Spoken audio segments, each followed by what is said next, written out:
efectivamente está.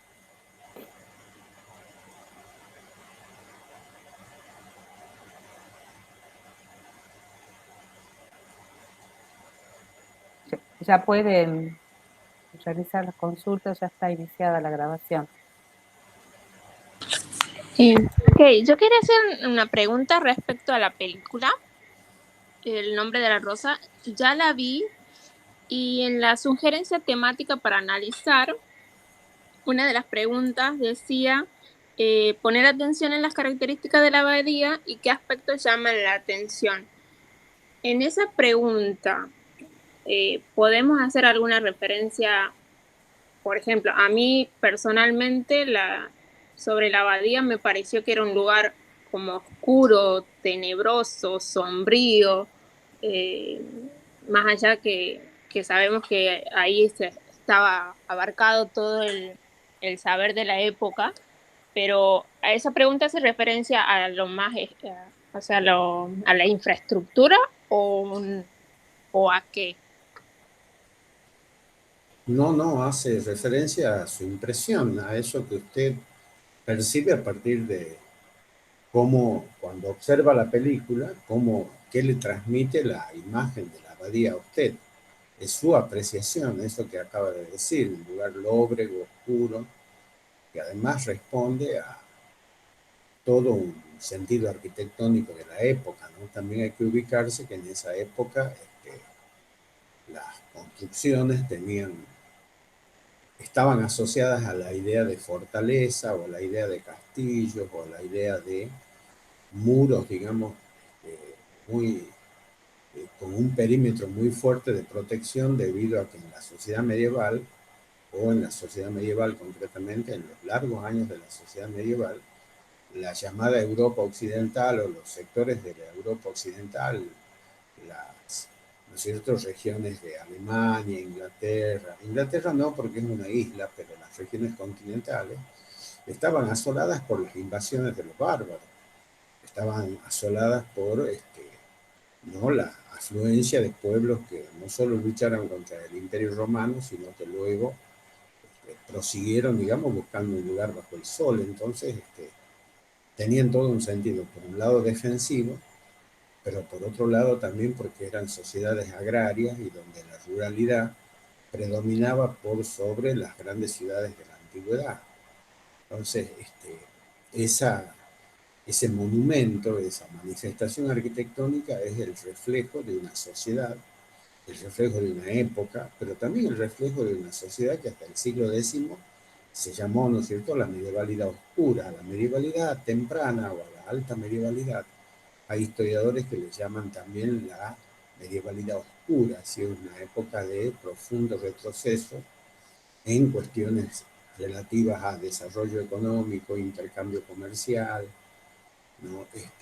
Las sociedades retornan a la condición de sociedades agrarias, el viejo esplendor de la antigüedad y de las grandes ciudades-estados como Roma, como Atenas, ¿no?, como Cartago, que las grandes ciudades la famosa Alejandría, en las orillas del Nilo, es como que retrocedieron porque precisamente en el caso de Roma fue destruida por la invasión, ¿no es cierto?, de los llamados pueblos emergentes de toda la zona de Europa, por ejemplo Atila, los hunos, ¿no es cierto?, los visigodos, los ostrogodos, todos los pueblos llamados bárbaros, invadieron las grandes ciudades y en particular invadieron Roma cuando destruyeron el Imperio Romano. Entonces, también en la medievalidad, esa estructura, esa enorme estructura que es la abadía, refleja ese sentido defensivo y ese sentido a la vez de guardar todo, ¿no?, de tener todo encerrado,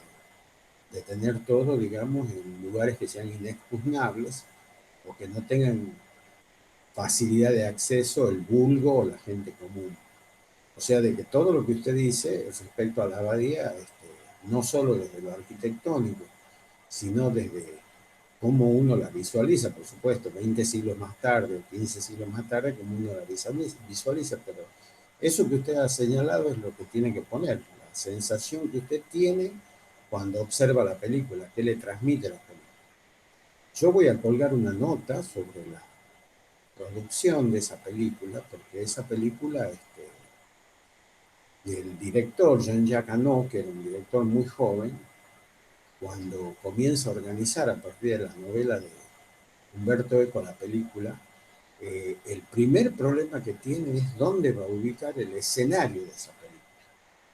Entonces va a ubicar en los llamados Apeninos, en los llamados Andes italianos, busca una abadía que sobreviva a la época, que sea, digamos, una abadía del siglo XIII, hasta que la encontró, ¿no? En toda la zona de la central de Italia, no me acuerdo exactamente el lugar geográfico, encontró esta abadía, porque es además un testimonio de esa época, y que todavía hoy sobrevive.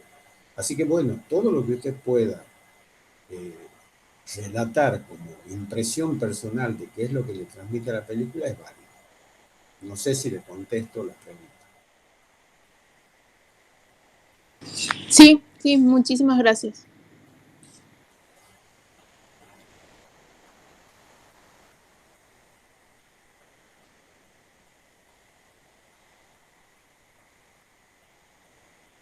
Además, no hay que tomarla literalmente a las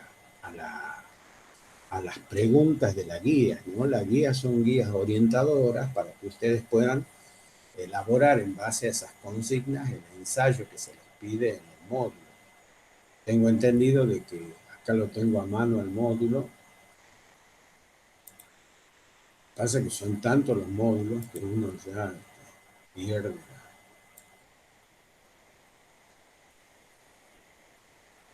Pero acá, a ver,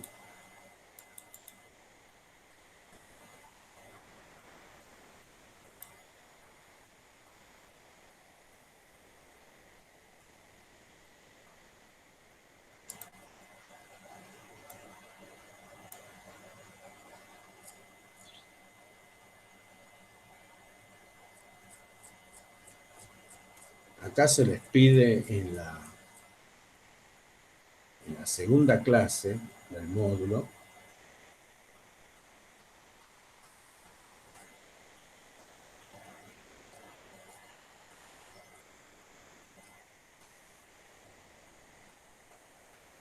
se les pide precisamente eso, ¿no? Que ustedes elaboren una síntesis, una especie de ensayo breve, se les pide que en una carilla, ¿no? A ver,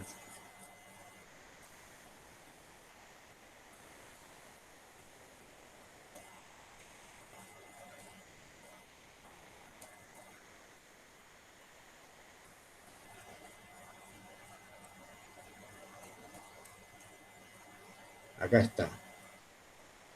Elabora un ensayo de 2 carillas, una hoja 4 sobre la película El nombre de la rosa. Las consignas para el mismo se encuentran al final de la bibliografía de esta clase. Bueno, son consignas orientadoras, ¿no? Un ensayo, ya saben ustedes, que es un texto con expresiones personales, ustedes con expresiones construidas por ustedes. No se trata, por ejemplo, de cortar ni pegar un comentario de los múltiples que hay sobre la película en la red, sino que a partir de esas consignas que son orientadoras, ustedes trabajen, ¿no? Primero la abadía como unidad productiva, muy importante de la ruralidad medieval, ¿no? Es una unidad productiva, no solo es una iglesia, no solo es una biblioteca, sino unidad productiva, decimos, cuando hay una fuerte influencia sobre el entorno. Acuérdense que todas las abadías tenían un ejido. Ejido en la antigüedad se llamaba los terrenos circundantes, de los cuales se apropiaban los señores feudales o las mismas ciudades. Las ciudades tenían ejidos municipales, o, ¿no es cierto?, en este caso una abadía tiene un ejido propio, que es un conjunto de tierra alrededor de ella que la laboran, la trabajan los campesinos, los siervos de la gleba, porque el mismo sistema de explotación feudal no solo lo utilizaba el señor con sus vasallos, sino también lo utilizaba la iglesia, que cobraba tributos importantes al campesinado. No se olviden ustedes que el sistema de producción basada, ¿no es cierto?, Así como en la antigüedad se basaba en la esclavitud, en la medievalidad se va a basar en un modo de producción sustentado en una relación social de trabajo dada por la relación entre el señor y el siervo de la gleba. Al ser una sociedad agraria y rural, como hemos dicho, ¿no? La esencia de esa producción está centrada en esa ruralidad agraria. Entonces, ustedes en el nombre de la rosa, lo primero que tendrían que ver es, bueno, cuál es la condición de los campesinos, ¿no? Cómo esa iglesia no es una iglesia, ¿no? Tiene un conjunto de actividades que son, digamos, propias del poder que tiene el abad y del significado que tiene la abadía, ¿no? Tiene bibliotecas, ahí está el conocimiento, tienen, ¿no? Producen mucha información, el copismo, no se olviden ustedes que ahí se producen los textos escritos, los primeros textos escritos. En esa abadía, digamos, hay una relación de poder muy fuerte. No se olviden que la esencia de la película es el gran debate que se produce en el siglo XII sobre la iglesia y que incluso va a llevar a que la iglesia tenga dos papados, ¿cierto? El papado de Aviñón y el papado de Roma, sobre el sentido que el sentido del discurso esencial que tenía que abrazar la iglesia en ese tiempo, y era si iba a ser el discurso de la pobreza, que es lo que impulsan los franciscanos, Guillermo de Bakersfield, su protagonista, o si la iglesia va a acumular riqueza material porque es sinónimo de su poder atemporal. Bueno, eso, digamos, está en el núcleo de la película y creo que es lo que genera a su vez, ¿no? Este discurso de saber, que es un discurso de poder, y al ser un discurso de poder es un discurso que se implanta también con la violencia manifiesta, ¿no? El hecho de que vos determines que hay libros prohibidos y aquel que quiere acceder al libro va a morir envenenado, o sea, vos apelas al asesinato o al crimen para impedir el acceso al conocimiento, es una metáfora muy válida, una metáfora muy interesante. Cuestión que se proyecta al presente, ¿no? El discurso de saber es un discurso de poder. Y eso, por ejemplo, lo vivimos hoy con el tema de las vacunas, ¿no? El primer mundo tiene garantizada la producción de vacunas y le entrega por gotera al mundo periférico las vacunas porque saben que es un discurso de poder, ¿no?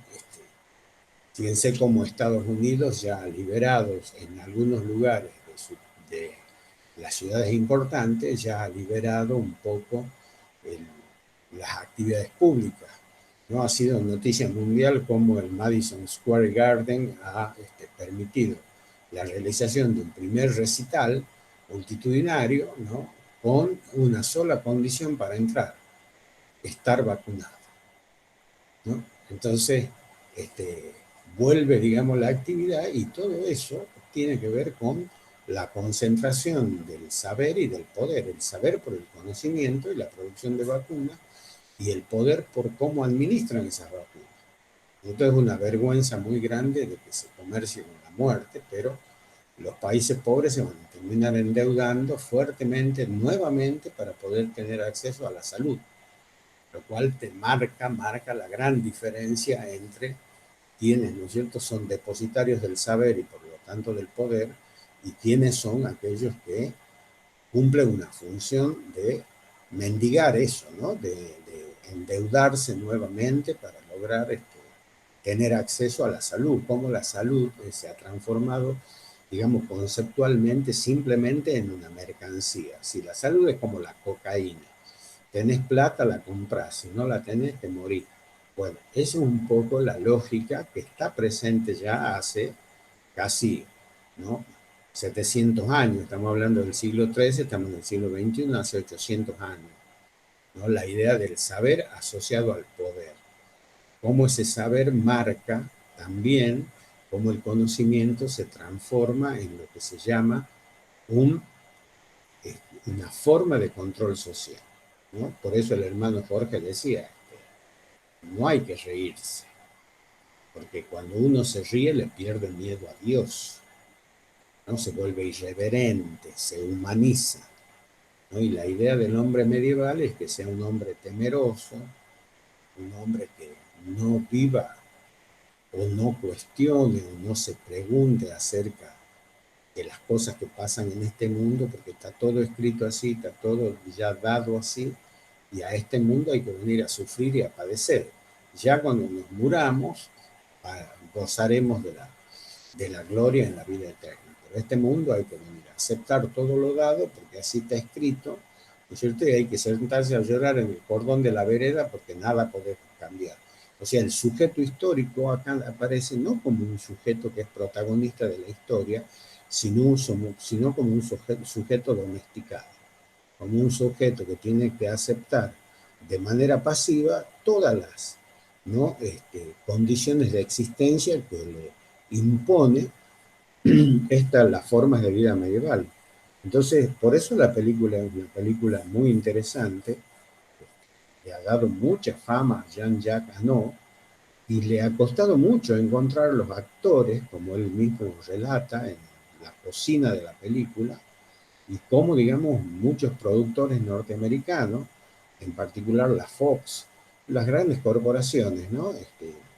HBO, Fox, se corrieron de la película cuando él eligió un actor escocés como Sean Connery, al cual las productoras lo consideraban poco, digamos, eh, bueno para el mercado, digamos, no vendía. Y entonces Jacques Chagano dice que él dijo, yo no quiero hacer una película para vender, yo quiero hacer una película que sea una película que transmita cultura, ¿no? Es muy interesante todo lo que Jean-Jacques Annaud cuenta sobre la película, lo que le costó. Profesor, Sí, por termino. ejemplo, usted Sí. también puede ver lo mismo que ha sucedido con la película de la Pasión de Jesucristo, que también dice, bueno, yo leí que ha tenido un gran rechazo y muchas cadenas importantes tampoco no habían querido como producirla por el temor por el temor a la iglesia, por la realidad, el poder que todavía aún tiene la iglesia en la vida cotidiana de las personas. Sí, supongo que es así. También sí, hay otra película que se llama Jesús de Nazaret, también con Robert Powell, hace mucho tiempo, una película de ahora unos 30 años, que también fue muy cuestionada por haber elegido un actor escocés, cuando estamos hablando, ¿no es cierto?, de que Jesucristo era un semita, un judío semita, ¿no es cierto?, de la Asia mesooriental, y que para nada tenía, digamos, los llamados caracteres, ¿no es cierto?, de un anglosajón blanco, de ojos azules y todo lo demás. Eso se discutió mucho, pero al final, por una cuestión de comercialización en el occidente y por la imposición cultural de lo que es, ¿no es cierto?, la idea de la raza blanca y todo lo demás, se, se aceptó al final, por imposición de las corporaciones, de que el Jesucristo, ¿no?, sea un, digamos, ¿cómo se dice?, un caucásico, ¿no? Un sujeto cuyo fenotipo sea un fenotipo caucásico y no un fenotipo mesooriental. Bueno, ustedes saben que lo visual y el lenguaje del cine es así, ¿no? Por ejemplo, Jean-Jacques Annaud cuenta que él lo eligió a Sean Connery porque Sean Connery realmente se acercaba mucho por su condición a precisamente Guillermo de Baskerville, que en realidad no es Guillermo de Baskerville, sino es, todos sabemos, ¿no es cierto?, Guillermo de Ockham, William de Ockham, que fue uno de los primeros filósofos empiristas dentro de la medievalidad tardía, ¿no? Los primeros que empieza su nominalismo tiene que ver con su idea dentro de la filosofía de cómo nominar, cómo construir a partir del lenguaje y de la denominación de las cosas el universo. Y ahí es que su filosofía se llama nominalismo. Bueno, ese nominalismo de Ockham, de William de Ockham, de Guillermo de Ockham, lo encarna el personaje de ficción que es William de Baskerville, que no es otro que un filósofo, un pensador, ¿no?, de origen escocés que ya existió en el siglo XIII, en la medievalidad. Así que es muy interesante digamos, la cocina, como se dice, de la película, porque nos remite a hechos que son, en el fondo, totalmente reales. Así que bueno, la guía es esa. Las preguntas que están ahí son preguntas orientadoras, pero a nosotros nos gustaría saber, por ejemplo, lo que dice en el subtitulito, acá abajo, en el módulo, si ustedes lo tienen, a donde dice, donde está la guía, digamos, para hacer la película, para elaborar la respuesta a la película. Al final de la clase 2, digamos, hay dice, no la mujer, sino el nombre de la rosa, guía y análisis, guía para su análisis y relación con los contenidos de la asignatura. Debajo de la imagen donde está Guillermo de Bakersville y Axo de Melk, dice, Guillermo de Bakersville y su discípulo Axo de Melk, algunas referencias con relación al saber, al lugar del conocimiento, a las escuelas abaciales y monásticas y a la acción educativa de los monjes en la película de Jean-Jacques Annaud. Así que bueno, eso es un poco el nudo de la cuestión. No vuelvo a repetir. Algunas referencias con relación al saber, el lugar del conocimiento, las escuelas abaciales y monásticas y la acción educativa de los monjes. Hay una diferencia muy grande entre las abadías y los monasterios, o también, ¿no es cierto?, los llamados conventos o los lugares de reclusión, de hombres y mujeres que no son los mismos, ¿no? Por eso está subrayado ahí las escuelas abaciales, que son las abadías, o las que dependen de las abadías, y los monasterios, o los conventos, o los lugares de reclusión. Como no son lo mismo, las escuelas y lo que se enseñaba ahí tampoco van a ser iguales, ¿no? Eso es una cuestión muy importante. Y dentro de las escuelas monásticas, no se olviden que hay escuelas para varones y para mujeres. Y que también, ¿no es cierto?, ya al final de la medievalidad temprana, ya por el siglo IX, o cuando existe, o cuando aparece en la escena, ¿no es cierto?, el flaco enjuto, como le decían, ¿cómo se llama? Bueno, el autor, el fundador, el creador de las escuelas palatinas, ya me voy a acordar el nombre, que no me acuerdo, porque tiene el nombre de un tipo delgado, ya. Albino de York, es el que estás Alcuino, diciendo. claro. Alcuino, Alcuino en Alcuino de inglés York. quiere decir flaco, enjuto, ¿no? Albino, es decir, todas las cosas, Alcuino, bueno, Alcuino de York, cuando aparece en la escena de la medievalidad tardía y en el primer estado que se reconstruye a partir de la destrucción que opera en la medievalidad temprana en Europa, ¿no? Aparece el primer estado, podríamos decir, entendido como un estado que conlleva la conformación de una serie de provincias y que es un imperio, que es el imperio sacro romano germánico, ¿no es cierto?, de Carlomagno, que lo contrata a Alcuino, para ver ustedes cómo hay las escuelas catedralicias, las primeras escuelas que son las escuelas que tienen una definición muy clara, entendidas como políticas de Estado, como educación del propio emperador, como educación de la clase política, ¿no?, como un espacio cultural importante dentro de una organización política. Ahí aparecen muy fuerte la presencia de las primeras escuelas catedralicias y las primeras escuelas, ¿no es cierto?, de los artesanos, de las ciudades, las escuelas, digamos, que se llaman las escuelas de los oficios o las escuelas de los gremios. Y esas tienen también una diferencia sustancial en la medievalidad temprana, en la medievalidad tardía, perdón, con las escuelas abaciales y con las escuelas. Mientras las abaciales y monásticas están en manos del clero, las escuelas catedralicias, muchas son escuelas urbanas, ¿no?, fuertemente urbanas, con un sentido bastante metropolitano, con una especie de secularización del saber, y están asociadas al surgimiento de los gremios, y están asociadas al surgimiento de toda una vida intelectual, comercial, ¿no?, política, que es el nacimiento o que tiene que ver con el renacimiento de las ciudades y el advenimiento de la medievalidad tardía. Así que esas cuestiones que están ahí señaladas debajo de la foto, en el nombre de la rosa, es clave para mí y que tiene que ver con, yendo al fondo de la cuestión, cuando dice sugerencias temáticas, no dicen consignas, sugerencias temáticas para analizar la película. Habla del contexto, habla de la situación del campesinado, la situación de la mujer. Esto que decía usted, señorita Mayer, situación, dice, poner especial atención en las características de la abadía, ¿no? ¿Cuál es esto que decía recién? ¿Por qué van ellos a ese lugar?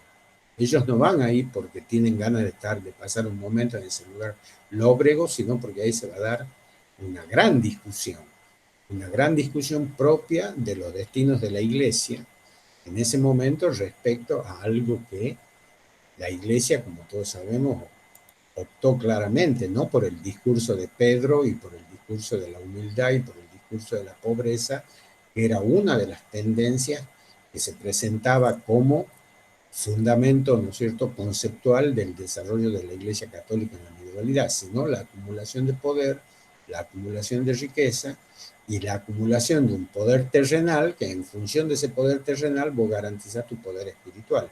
Lo que hablábamos recién, todo discurso de saber es un discurso de poder, y todo discurso de poder supone un posicionamiento frente al saber. Entonces, ¿cuáles son las concepciones evangélicas que están en pugna? Bueno, esas dos. La concepción de Pedro y los 12 apóstoles, que es la concepción de la pobreza, la concepción franciscana, es lo que se llama, ¿no es cierto? Por eso se llama Iglesia Católica Apostólica, el apostolado, ¿no es cierto?, de los 12, estos 12, ¿no es cierto?, pobre gente ignorante que lo acompañaba a Jesucristo y que no tenían nada, lo único que tenían era su palabra, frente a la posibilidad de acumular todo lo que significa riqueza material para garantizar ese poder. Que bueno, ¿qué representa el hermano Jorge? Nosotros hemos dicho que las abadías, los conventos, las escuelas, las primeras escuelas, ¿no es cierto?, monásticas, tienen una función fundamental en la medievalidad, y es, ¿no es cierto?, mantener todo como está.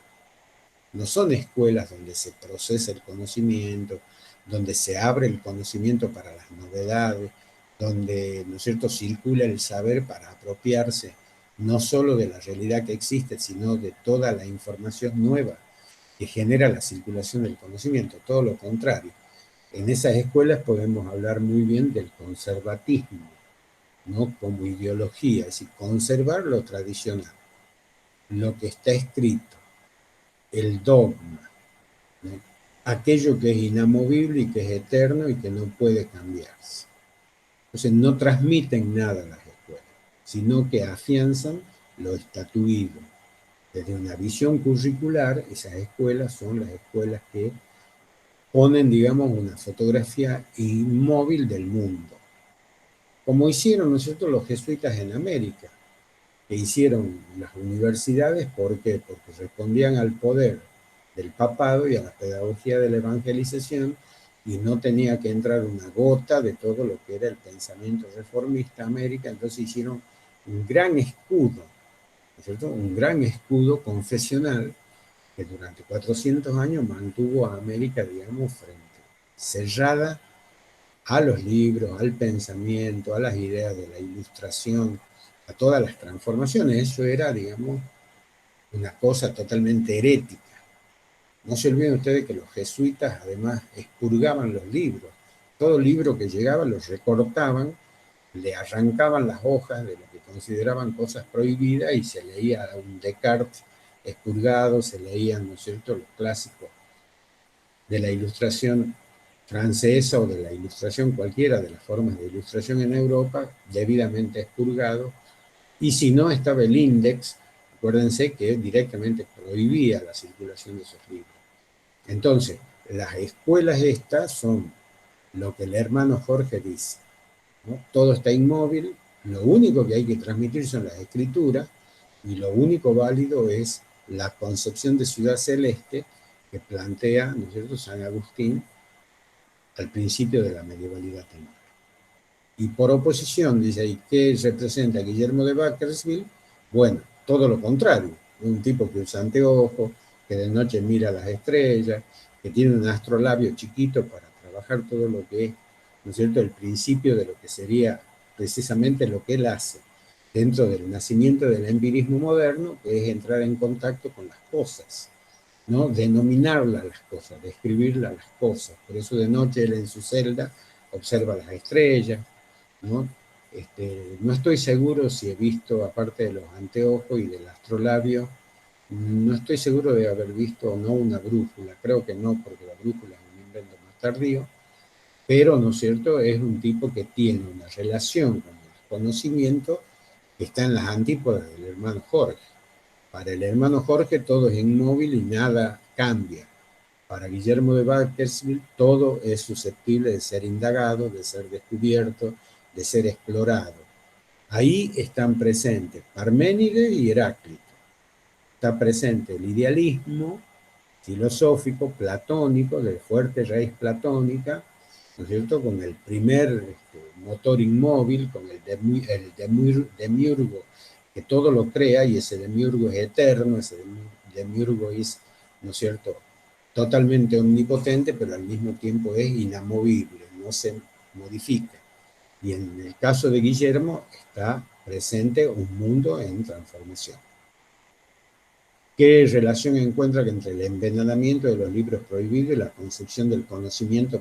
Bueno, esto que recién hablábamos el lugar del conocimiento, y por qué esos libros no pueden ser, sobre todo, fíjense ustedes, un libro como La Alegría, ¿no?, los libros de todos los clásicos griegos, que no hay que tener acceso al clasicismo griego, más allá de que el pensamiento platónico esté en el nudo, ¿no?, de la concepción, yo diría, finalista, teleológica, del pensamiento cristiano. Pero bueno, de todos modos, había libros prohibidos a los cuales no debían tener acceso. Bueno, ya hemos visto el sentido que tiene la biblioteca, porque además la biblioteca metafóricamente se incendia. Y bueno, todo eso sería un poco lo que de alguna manera orienta el sentido de ver esta película. No sé si soy claro hasta acá, no sé si alguno de ustedes, Manuel, Elizabeth o Susana, tiene algo más que agregar. Yo no, lamentablemente no puedo poner en la pantalla, por una cuestión, el módulo, que acá lo tengo, ¿no es cierto? Pero que bueno, no lo puedo poner en la representación de la pantalla. No sé si además tiene mucho sentido.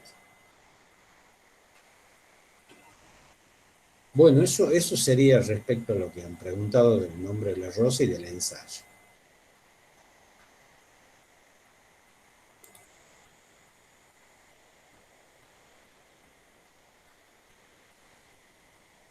¿Alguna duda con esto?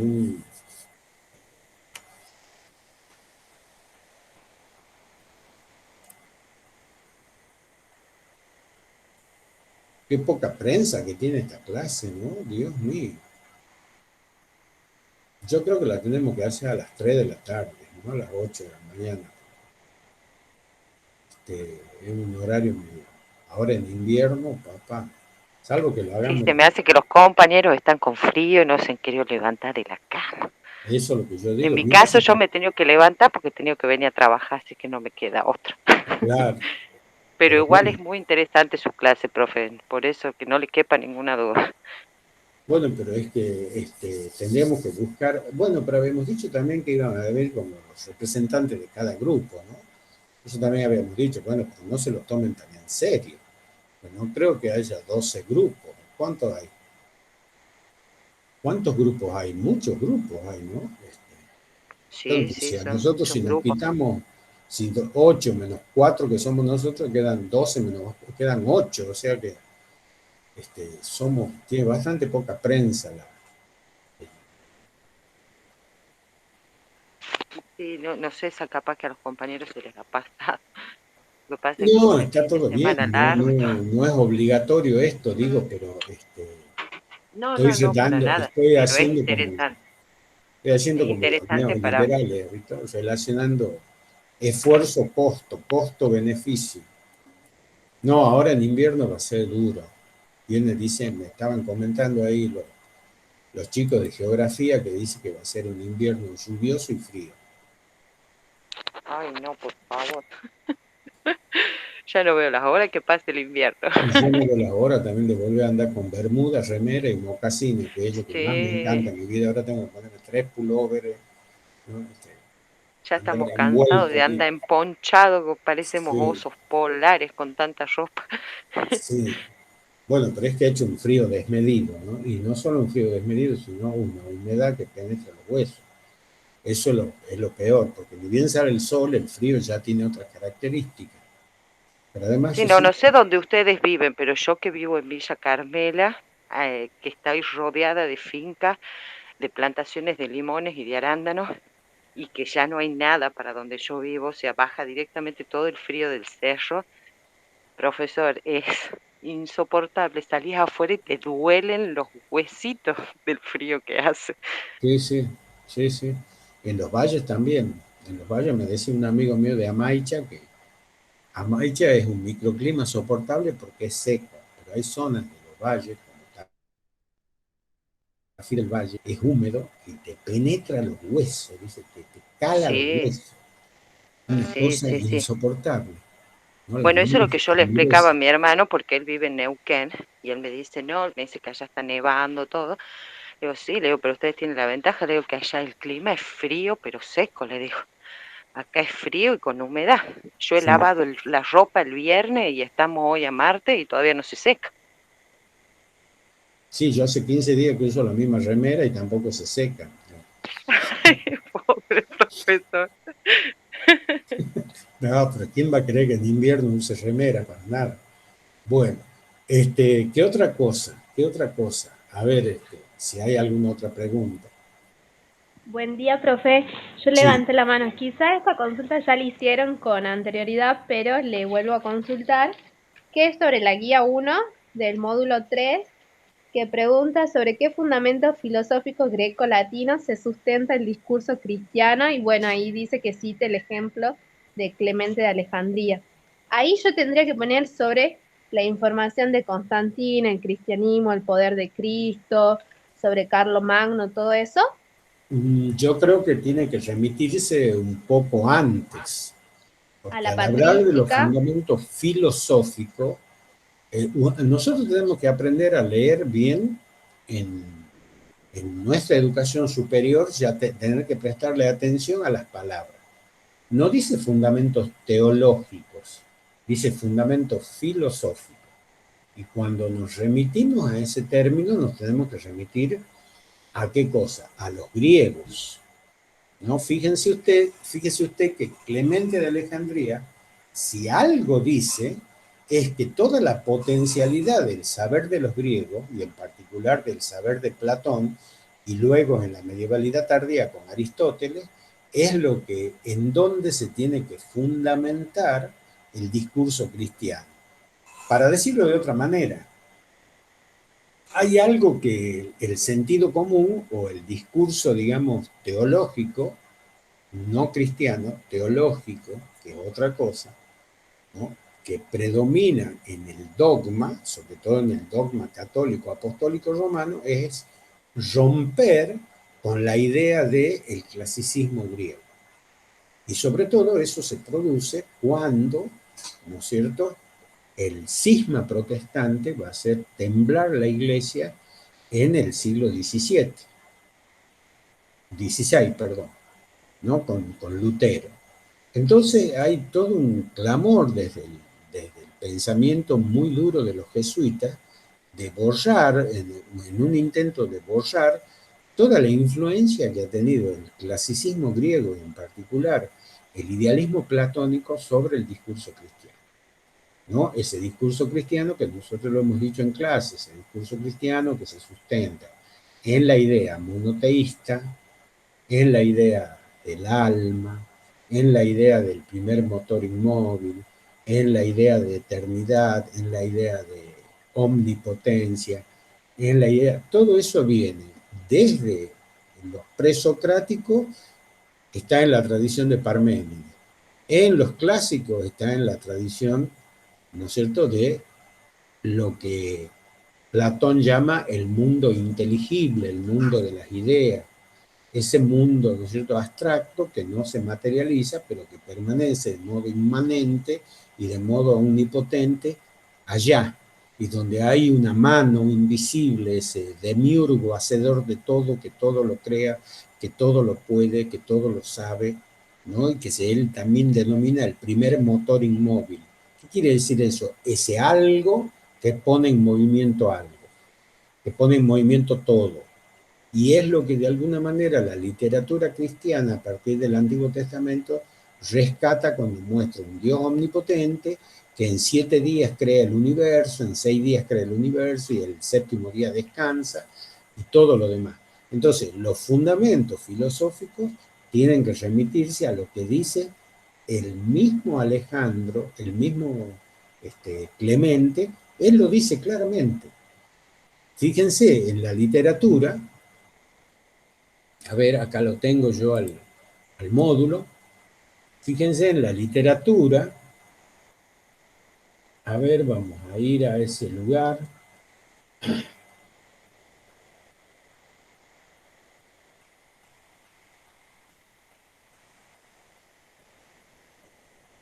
Estamos en...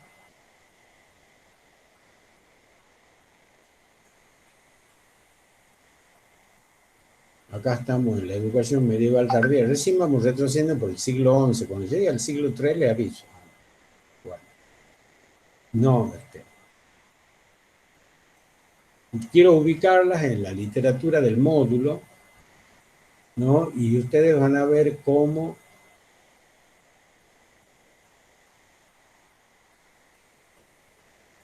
en la página 11, ¿no?, de la Patrística Occidental van a ver, perdón, en la página 10 dice el pensamiento patrístico oriental en Clemente de Alejandría. El saber entendido como caminar hacia un Dios a partir de la filosofía. La filosofía griega purificaba el alma y la preparaba para recibir la fe, sobre la cual la verdad debe edificar la gnosis. Gnosis. ¿Qué es la gnosis? El conocimiento medieval. Si la paideia griega tenía como conocimiento el logos, si la humanitas romana tenía como conocimiento las 7 artes medievales, ¿no es cierto?, la medievalidad temprana va a tener como forma de conocimiento la gnosis o la gnosiología. Entonces ahí es lo que Clemente dice claramente: la filosofía griega purificaba el alma y preparaba para recibir la fe, ¿no?, y la preparaba para recibir la fe, sobre la cual la verdad se edificaba sobre la gnosis. ¿Qué era la gnosis? Para la medievalidad, la fusión del pensamiento platónico con toda la tradición, ¿no es cierto?, de el llamado Antiguo Testamento y el discurso de los apóstoles, esto que hablábamos al principio. Entonces, esto es fundamental tenerlo en cuenta. Entonces, cuando usted se refiere a eso, tiene que ir a la filosofía griega. Fíjese, y si nosotros retrocedemos más en el módulo y lo vemos precisamente a Clemente de Alejandría, página 3, página 4, dice: filosofía y educación, dice, la página 4. Dice: la amplia cultura pagana de Clemente no fue borrada por su encuentro con el cristianismo. Los filósofos gentiles, Platón en especial, se hallaban, según él, en el camino recto para el conocimiento y por lo tanto de la salvación. La ha traído el logos, entendido por los medievales como Jesucristo o gnosis, que llama a todos para que lo sigan. Entonces, Clemente ahí es claro. cuando él dice, los filósofos gentiles, Platón en especial.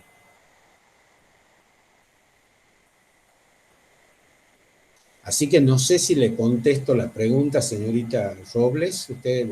Señorita Robles, ¿usted hizo la pregunta? Sí, profe, me contestó perfectamente, muchas gracias. Bien, le doy un dato más, ¿no? Clemente, que nació en Grecia, ¿no? Él viajó de Grecia y se radicó en Alejandría, pero toda su naturaleza, digamos, como uno de los primeros, ¿no es cierto?, predicadores, filósofos y pedagogos, porque tiene un libro concreto que se llama El Pedagogo, tienen en claro no la ruptura que plantea la iglesia llamada contrarreformista del siglo XVI, ¿no? Que es precisamente romper con la tradición del clasicismo antiguo, sino todo lo contrario. La iglesia, el discurso original de la iglesia está fundada en esa concepción filosófica que es, como les decía, el idealismo platónico propio de una concepción que está asociada a la idea luego de Aristóteles, que se lo incorpora en la medievalidad tardía, que es la idea del monoteísmo. Ese monoteísmo donde hay un solo Dios, un ser omnipotente, un ser creador de todo y un primer motor inmóvil. Y eso está asociado después a la teoría hilemórfica aristotélica de la idea de cuerpo y alma, materia y espíritu, ¿no? Esa doble condición o esa doble situación de la condición humana, ¿no? Entonces hay toda una cuestión muy fuerte entre el discurso cristiano y la filosofía cristiana y el discurso cristiano, ¿no? Porque el catolicismo es una rama importante, pero es una rama del cristianismo. Bien. ¿Queda claro entonces, señorita Robles? Sí, profe, muchas gracias.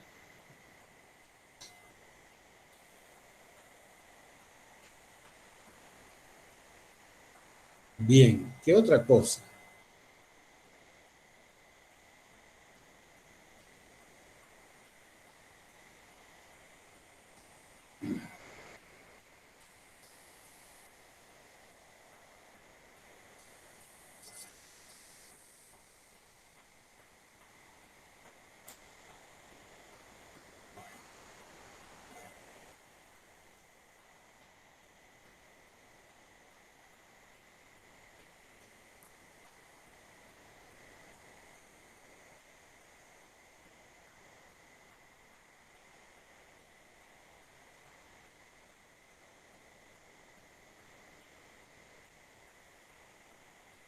¿Y qué está enferma la señorita Palavecino? Dice que está en el sanatorio. Yo recién leo esto.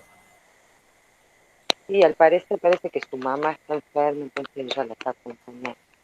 Ah, bien, bueno. Eso creo que ella lo había dicho en otra clase o algo así, por eso es que ella después que no se pudo. Ah, Sí, pareciera que es así. Se ha bueno, comunicado con la cátedra esperemos en que se mejore entonces. en algún chat, en algún correo, pero sí. Bueno, ojalá que se mejore la señora. ¿Y por qué dice la señorita Mayer que tiene 40 grados de calor? No entiendo. ¿Dónde está? ¿En el trópico? ¿En Que qué nos parte del invite, mundo está? que nos invite. Si está con 40 grados, debe estar en Brasil. Han visto que los jugadores argentinos no podían levantar los pies anoche, pero dice que hacía un calor insoportable. Se jugaba al fútbol, ¿no? Bueno, no sé si hay alguna otra cosa más. ¿Alguna otra duda más respecto al módulo? ¿Cómo van en general con la producción del mismo? ¿Qué dificultades tuvieron hasta ahora? Es un poco, como yo les dije la vez pasada, hay una doble significatividad en este trabajo y es que, primero, de procedimiento.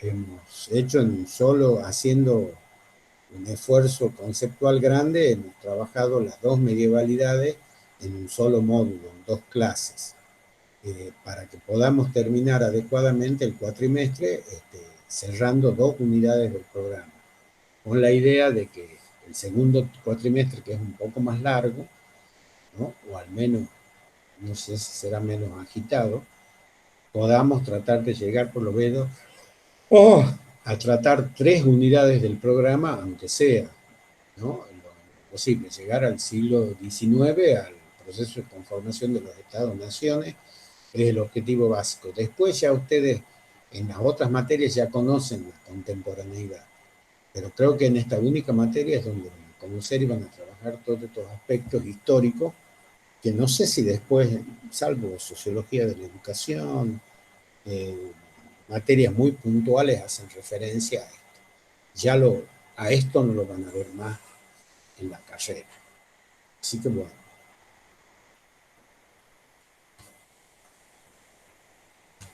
Nada más.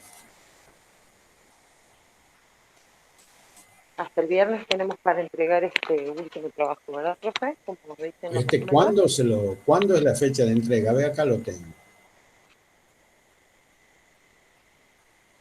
Y dice viernes 31, claro. Hasta el 30. Dijimos hasta el 30, ¿no? De junio. No, acá dice por lo menos... Ah, es verdad porque dijeron que no hay 31 en junio, por eso... Cierto, Ah, 31. era la corrección de la fecha. Claro, yo le había metido 31 del 7. ¿En qué estaría pensando yo? Es 30 del 06. Sí. No, sí, creo que la clase pasada se aclaró que era 2 semanas las que nos daban para hacerlo porque era mucho, ya demasiado tiempo. Era más de un mes y medio. Todo el mes de julio, claro. No sé en qué estaba pensando, la verdad. Y eso también porque a veces, a ver, voy a ver si en el módulo 2, en la clase que sigue está el mismo error. Creo que sí, ¿no? A ver. Sí, creo que sí, también estaba. Sí. ¿En qué estaba pensando yo? ¿Qué estaría pensando en mi cumpleaños? Sí, 31 del 7 del 20. Sí. Y encima dice del 20. Del año pasado. Retroceder en el tiempo. Sí, necesitamos retroceder. Es que somos tan históricos que retrocedemos en el tiempo. Permanentemente. Bueno. Sería entonces el 30 del 6. Acá tengo yo el almanaque. Sí. Y es el miércoles.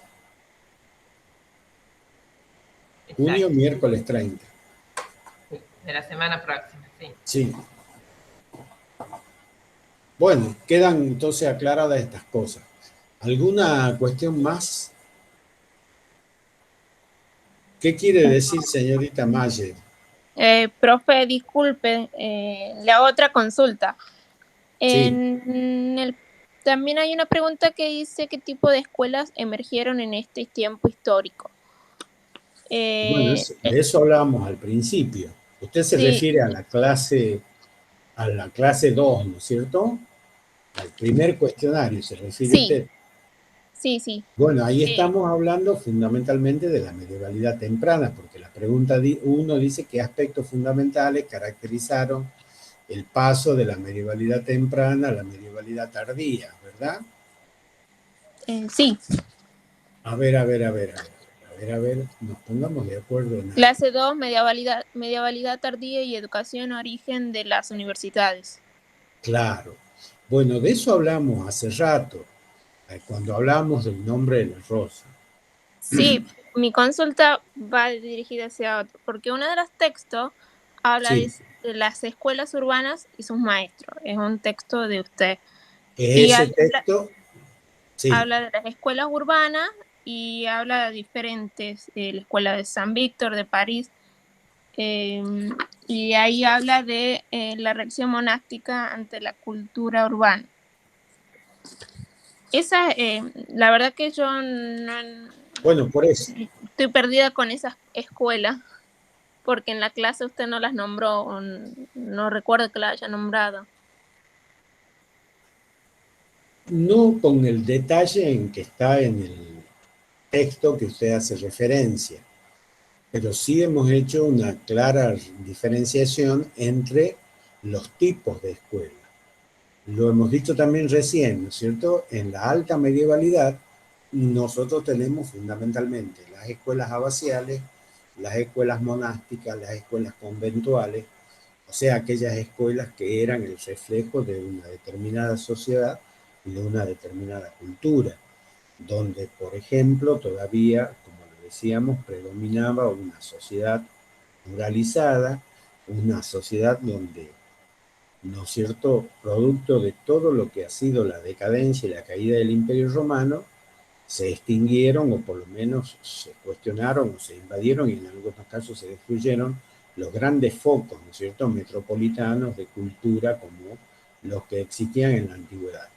Entonces, en esas sociedades donde predomina una suerte de ruralidad sobre la urbanidad antigua, que aparecen fundamentalmente estos tres tipos de escuelas: las escuelas monásticas, las escuelas abaciales y las escuelas conventuales. Son las escuelas, ¿no es cierto?, fundamentales de la Alta Edad Media y que son el reflejo de esa sociedad. Ahora, cuando aparecen los burgos, cuando aparecen, ¿no es cierto?, las ferias, cuando comienzan a renacer los pueblos, las ciudades, cuando se instalan y se reconstruyen las vías terrestres, pero también se desarrollan las vías marítimas, las grandes ciudades puertos, aparecen las escuelas urbanas y sobre todo las escuelas catedralicias, que ya existían en la Edad Media temprana, pero no con la proyección que van a tener las escuelas catedralicias como el nido o el nudo, o si ustedes quieran, el lugar donde se van a incubar las futuras universidades. Y en concordancia con el desarrollo, ¿no es cierto?, del intercambio comercial, productivo, la necesidad de la producción de manufactura y todo lo que es y lo que comienza a desarrollar la vida urbana en la medievalidad tardía, van a aparecer los gremios y sus maestros, los grandes gremios, asociaciones profesionales por, ¿no es cierto?, el rubro productivo. Aparecen los orfebres que trabajan los metales, aparecen, ¿no es cierto?, los talabarteros que trabajan el cuero, aparecen el gremio de los albañiles, aparecen el gremio, ¿no es cierto?, de los, bueno, artesanos, todo lo que es la producción medieval de la medievalidad tardía y que son los que van a abrir o van a empezar a proponer por una cuestión, ¿no es cierto?, de transmisión de conocimiento generacional, el saber de sus maestros a sus alumnos. Y a eso es cuando se refiere el artículo de las llamadas escuelas urbanas. ¿Por qué escuelas urbanas? Por esta doble denominación muy importante. Hacen alusión al nacimiento o al renacimiento de la urbanidad, pero también al renacimiento de lo que van a ser los oficios que son necesarios para dar respuesta a las exigencias de la sociedad, en donde renace el comercio, renace el intercambio del dinero, renace la economía monetizada y renace la producción y la demanda de manufacturas básicas, no de manufacturas que están fuertemente vinculadas a las necesidades, ¿no es cierto?, básicas de las personas, ¿no? Como por ejemplo la fabricación de utensilios que tienen que ver con la herrería, ¿no?, la fabricación de todo lo que son las manufacturas, ¿no?, artesanales vinculadas a lo que necesita una ciudad, ¿no?, desde las prendas de vestir hasta, ¿no es cierto?, la producción de alimentos, hasta la circulación de moneda, hasta, bueno, todo lo que implica el renacimiento de lo que se conoce como las grandes ferias y los grandes centros de comercio y de distribución de ese comercio, de distribución y circulación de las manufacturas. Entonces ahí aparecen los gremios, y los gremios tienen oficios, ¿no? Usted no se olvide que, por ejemplo,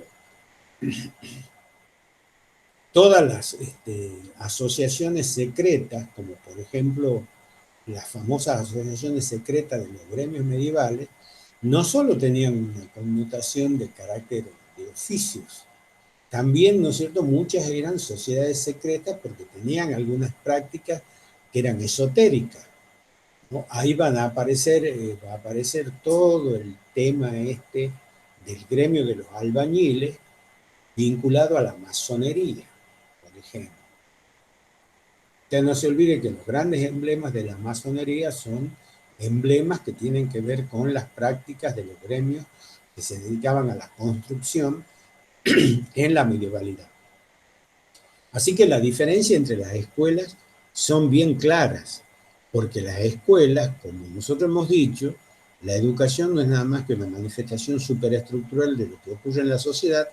Las escuelas tienen esa diferencia, ¿no? Y en las escuelas catedralicias, en las escuelas urbanas, en las escuelas, ¿no es cierto?, llamadas de los gremios, también circula algo que también nosotros lo decimos ahí, que es el nacimiento de la cultura de la letra escrita. Aparece por primera vez la idea del libro, y ya no solo la idea del libro como un objeto que guarda el conocimiento, sino que lo circula. El libro va a ser un objeto caro, pero que se empieza a comprar y vender en la medievalidad tardía, libros manuscritos, códices manuscritos, hasta que en el siglo XIII, ¿no es cierto?, o en el siglo XIV, un pariente de la profesora Barros inventa el primer texto impreso, ¿no? Y en el siglo XV, acuérdense, Gutenberg va a inventar 16, creo que en el siglo 1400, no, el siglo XV, ¿no es cierto?, o 1500. Bueno, en el siglo XV o en el siglo XVI, ¿no es cierto?, Gutenberg inventa la imprenta, ¿no es cierto?, propiamente dicha. Así que hay una clara diferencia entre los dos tipos de escuela, en la medievalidad temprana y en la medievalidad tardía, ¿no? Incluso difiere en la oferta curricular, porque si las escuelas de la medievalidad temprana tenían la función de preservar lo estatuido, preservar la palabra de Dios, que nada cambie, que todo ese mandato era un mandato a cumplir, o sea, las escuelas tenían una función conservadora y no transformadora. Las escuelas de la medievalidad tardía admiten la posibilidad de que al transmitir los saberes relacionados a los oficios, al conocimiento, a la transformación de las materias primas en breves, muy primitivas manufacturas de carácter artesanal, hay toda una transmisión de saber y de conocimientos nuevos, de oficios nuevos, de necesidades nuevos y de desafíos nuevos que la escuela va a comenzar a abordar. De ahí su naturaleza urbana, de ahí la naturaleza de muchos de sus maestros. Esto no quiere decir que no creían en Dios, ¿no? No hay que irse tampoco a la idea de blanco o negro, sino a la idea de que siendo personas muy, ¿no es cierto?, piadosas, pero ya no tienen solo en la cabeza la idea de que hay que apegarse todo a la palabra de Dios, a que todo está escrito, a que nada se puede cambiar, que el fin de los tiempos está cerquita y por lo tanto, sino que la escuela comienza a tener otra función. Y por eso mismo van a ser el nido o el origen, ¿no es cierto?, la expresión larvada de lo que van a ser las universidades, sobre todo las escuelas catedralicias y las escuelas urbanas, porque en los grandes centros urbanos van a nacer, producto de esa asociación gremial, no solo los oficios, sino las grandes universidades, que no es otra cosa que la universalización del conocimiento. Es decir, como un antiguo maestro hacía que su conocimiento se extienda, se conozca, ¿no es cierto?, se haga horizontal en la sociedad y que al mismo tiempo ese conocimiento, dicho también sea de paso, sea una cosa que se compre y que se venda. Porque ahí aparece y está asociada a la idea de los burgos, a la idea de acumulación, a la idea de una sociedad que retorna al concepto del dinero y donde se empieza a poner en tela de juicio lo que la burguesía 3 siglos más tarde ya lo va a poner totalmente en juicio, y es la idea de que no va a ser un pecado ser rico, no va a ser un pecado ser un banquero, no va a ser un pecado comerciar con el dinero. No, todo esto que la iglesia de alguna manera condenaba, pero ella no practicaba, cosa muy interesante, esto que es acumular riqueza, ya no va a ser propio de la sociedad eclesiástica, sino también de la sociedad civil. Y es ahí donde empieza a cambiar y a sentarse las bases de lo que se va a conocer como la modernidad renacentista, ¿no? Y del nacimiento de esta clase social tan particular en la historia, ¿no es cierto?, de las sociedades occidentales, que es la burguesía. Pero ahí tenemos nosotros el nido de las cosas. Las escuelas las escuelas catedralicias que dan origen a las universidades, vuelvo a repetir, aparece la idea del libro, aparece la idea de la acumulación del dinero, aparece la idea de mercancía. Nada que ver con las escuelas de la primera medievalidad, que son escuelas totalmente ancladas en el tiempo y que preservan un determinado orden social que tiene que ser inmutable, que no puede cambiar. Y que todo cambio es una amenaza, porque en realidad es una amenaza a su poder. Ese es el tema. Por eso el hermano Jorge, cuando decía, la idea es temerle a Dios, el hombre no puede ser un hombre que se ría, que sea alegre, porque eso le hace perder su miedo a Dios. Está hablando de que ese miedo es una forma de control social. Es lo mismo que planteaban los jesuitas, con otros términos, en el Ratio Studiorum, ¿no? Cuando ellos decían, a la única fe que depositamos su autoridad es al Papa, ni a los reyes. Entonces los reyes abrían los ojos y le empezaron primero a temer a los jesuitas y después a odiarlos, ¿no? Por eso Carlos III los expulsa de la manera tan drástica, se puede decir, de sus dominios, ¿no es cierto?, hispanoamericanos, cuando le da 4 horas para que se vayan de donde estaban con lo puesto, y los expulsan de una manera muy, pero muy cruel, pero tenía razón en el sentido que los jesuitas habían edificado un poder detrás del trono que lo desafiaba, o que la desafiaba a la misma corona, ¿no es cierto?, en cuanto no solo al dominio espiritual, sino al dominio material. Habían acumulado una enorme cantidad de tierra, una enorme cantidad, ¿no es cierto?, de poder material, y es lo que hace que se tomen las drásticas decisiones, tanto en los dominios portugueses como en los dominios españoles, cuando los expulsan en el siglo XVIII. Así que todo esto tiene relación con la diferencia de las escuelas. No son iguales. Cada escuela responde a una época y no es una casualidad, además, que las universidades se hayan comenzado a desarrollar precisamente con el nacimiento de la medievalidad tardía, con la introducción de Aristóteles, con el nacimiento específico de la escolástica como una filosofía que es una filosofía mestiza, donde están fuertemente connotados, ¿no es cierto?, esto que hablábamos recién, el idealismo platónico y el empirismo aristotélico, muy interesante esto ya lo vamos a leer en algún momento, con, ¿no es cierto?, la tradición de la Biblia, con la tradición cristiana. Ahí hay una segunda, ¿no es cierto?, ¿cómo podríamos decir?, una segunda mezcla, un segundo elemento dentro de la filosofía medieval, donde ya no solo está presente el Antiguo Testamento y la tradición idealista platónica, sino que aparece en la escolástica todo el discurso de la lógica no formal aristotélica, pero también de los principios que están en lo que se llaman los principios causales de la educación, ¿no?, que son los relacionados a cómo entender al ser humano y cómo partir de las cosas, partir de la descripción de las cosas. Así que bueno, ahí Aristóteles va a jugar un papel fundamental. Por eso se dice que la escolástica, ¿no es cierto?, tiene base filosófica aristotélico-tomistas. Así que bueno, todo eso, no sé si está claro lo que estoy diciendo, pero es lo que de alguna manera no solo diferencia las escuelas abaciales y monásticas de las escuelas catedralicias y de las escuelas urbanas, sino que tiene que ver también con su impronta curricular. ¿Qué busca cada una de estas escuelas?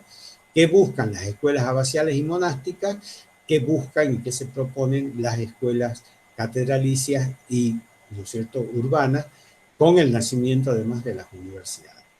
Estamos frente a una sociedad inmóvil, ¿no?, como es la medievalidad temprana, a una sociedad en cambio y transformación como es la medievalidad tardía. No sé si se entiende lo que he dicho.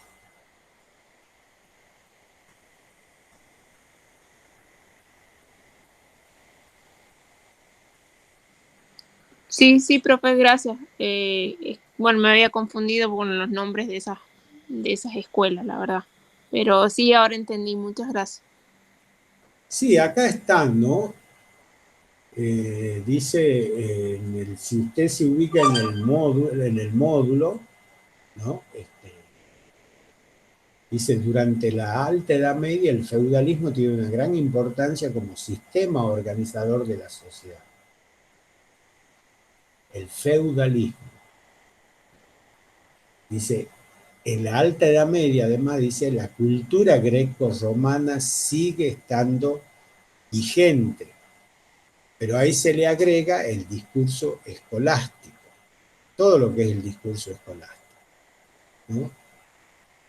Y como bien dice ahí en los conceptos de la escolástica, dice, el desarrollo heterogéneo, pero significativo, donde la filosofía sirve de fundamento de la teología, ¿no?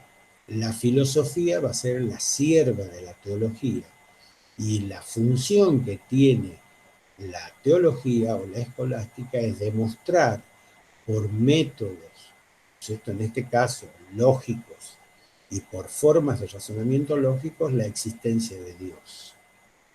O sea, para todo eso acude a la filosofía, para que la filosofía le dé el fundamento científico que necesita.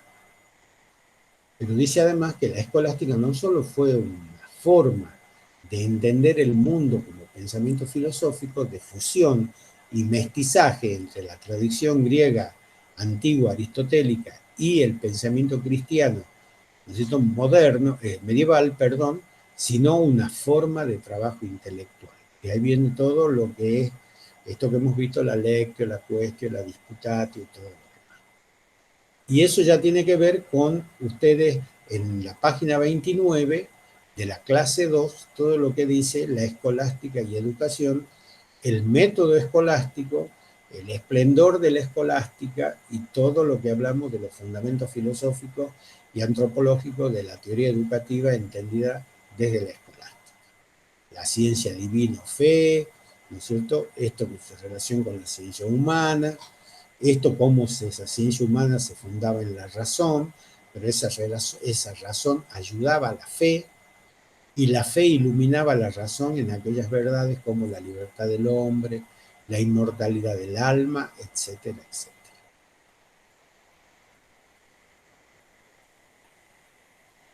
Hasta ahí llegamos con la pregunta ampliando la respuesta a la señorita Mayer para que tengan, ¿no es cierto? Y eso le permite, si usted lo sigue al módulo en la página 35, entrar a las escuelas urbanas, Chartres, ¿no? De San Víctor, la escuela de París, y los maestros de esa época, y el sentido que tienen esas escuelas. Bien. Y por supuesto ya en la página 39 el módulo ya explora el origen de las universidades, la organización, el método, y como no podíamos ser de otra manera y de acuerdo a nuestro discurso de género, hablamos de la concepción de la mujer y su educación en la medievalidad, porque es muy importante y porque además en el nombre de la rosa la pone así de una manera brutal a la mujer campesina en esa condición. No se olvide que no solamente educan las escuelas instruyen, sino que educa la sociedad. Y el fenotipo, el prototipo, la imagen, la imago de esa mujer anónima, que ni siquiera tiene nombre y que en el nombre de la rosa tiene esa relación con Axo, es el prototipo de la mujer campesina, pero es el prototipo de la mujer popular en la Edad Media. Y por eso mismo hemos puesto en el módulo ese texto, La mujer y su concepción de educación en la Edad Media.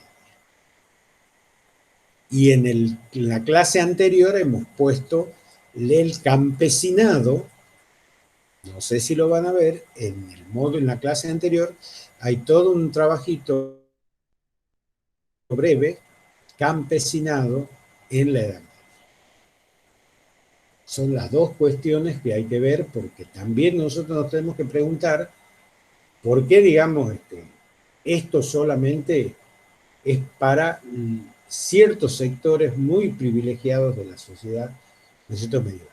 Por eso también en la página 19 de la clase 1 tienen un artículo breve, ¿no?, de arte e historia que se llama Los campesinos de la Edad Media.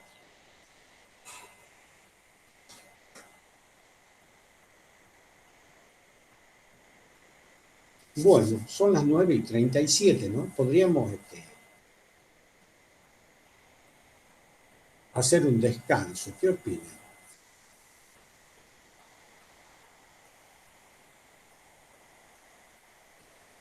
¿Mañana tenemos clase? Sí, ¿no? Ah, es cierto, a las 11:30. Bueno, pero ya no hay que levantarse tan temprano. Ventaja para los compañeros que o que están con alguna situación en particular. Sí, bueno, espero que hayan entendido, que les haya quedado más claro el tema del módulo, ¿ah? Porque bueno, hay que tenerlo, hay que mirarlo, hay que explorarlo, y como siempre hemos dicho, en un trabajo grupal, lo importante es que de distintos lugares el conocimiento se construye. Para eso está el grupo se tiene que dividir las actividades, ¿no? Uno ver las películas, otro leer mejor los textos, otro trabajar ¿no?, los videos, otros trabajar en la literatura complementaria, y es como una receta de cocina. Después todos esos ingredientes se unen en un solo producto y producen esa síntesis que es la producción modular. Lamentablemente la distancia nos obliga a eso y nos quita la posibilidad de ese intercambio tan fructífero que es la clase presencial, como está el anfiteatro lleno de chicos, ¿no?, los martes a las 7:30, cuando estábamos todos con mucho frío, y en verano cuando prendíamos el aire acondicionado, ¿no? Me acuerdo cuando comenzábamos la clase se sentaban hasta en las escaleras, teníamos 350 alumnos, ¿se acuerdan? Terminábamos el año con 120, 130, 140, sobraban los asientos de los... Pero bueno, yo creo que esto tiene funcionando con la bimodalidad educativa. Muchos de esos chicos que por razones de trabajo, atención a familiares, distancia, no pueden cursar la presencialidad, los ganaríamos para, ¿no?, que no se vayan de la universidad. Eso es una cuestión. Si algo que nos enseña esta pandemia, si alguna lección sacamos de esta pandemia, es eso, que la virtualidad ha venido para quedarse y que tiene que ser adoptada como una forma de trabajo paralela con la presencialidad cuando algún día retornemos ¿no?, a la universidad. No puede ser que la universidad esté pensada solamente para chicos desocupados y con una determinada condición social, y que no hagamos como también hace la Universidad de Buenos Aires, siendo multitudinaria, que tiene 3 turnos. Tiene un cursado a la mañana, un cursado a la tarde y un cursado a la noche. Y el cursado es para los chicos que trabajan a la tarde, van a la mañana, y los chicos que trabajan todo el día van a la noche. Yo he estado un año en Buenos Aires, yo he cursado en sociología, ¿no? Y me acuerdo que ya desde los años en que yo entré a la universidad ya existía eso. Entonces vos te anotabas a la comisión de la mañana y a la clase de la mañana. ¿Por qué? Porque trabajabas a la tarde o a la noche. O te anotabas a la clase de la tarde, o si trabajabas, bueno, entonces eso te daba opciones. Nosotros no podemos tener una universidad como tenemos, donde, ¿no?, los chicos no tienen que hacer nada porque están de la mañana a la noche, ¿no? Y eso además les quita oportunidad de mucha gente que trabaja, o a la gente que tiene que hacer otras cosas. Por ejemplo, ¿se acuerdan el año realmente pasado? es una ventaja. Claro, el año pasado, ¿se acuerdan el último año de la presencialidad, la cantidad de notas de chicos que tenían familiares mayores para cuidar o para hacer las actividades de la casa? ¿Por qué? Porque la crisis económica no te permitía vos contratar una enfermera o hacer las actividades de la casa, que no tiene nada de malo. Es todo lo contrario. Si vos tenés que tener limpia tu casa, cocinar y todo eso, es una actividad tan importante y necesaria como ser gerente de un banco. Y eso muchos chicos lo tienen que hacer. Y eso, la universidad se tiene que adecuar a eso, para que no perdamos los chicos. ¿no? Entonces, bueno, yo espero que esta pandemia nos enseñe o les enseñe a las autoridades de la universidad de que es hora que ya pongamos un grado virtual paralelo. Y entonces los chicos que puedan venir, vienen, y los chicos que no puedan venir lo hacen virtual. Es una cosa de loco, ¿no? Pero esto se ha pedido hace muchos años.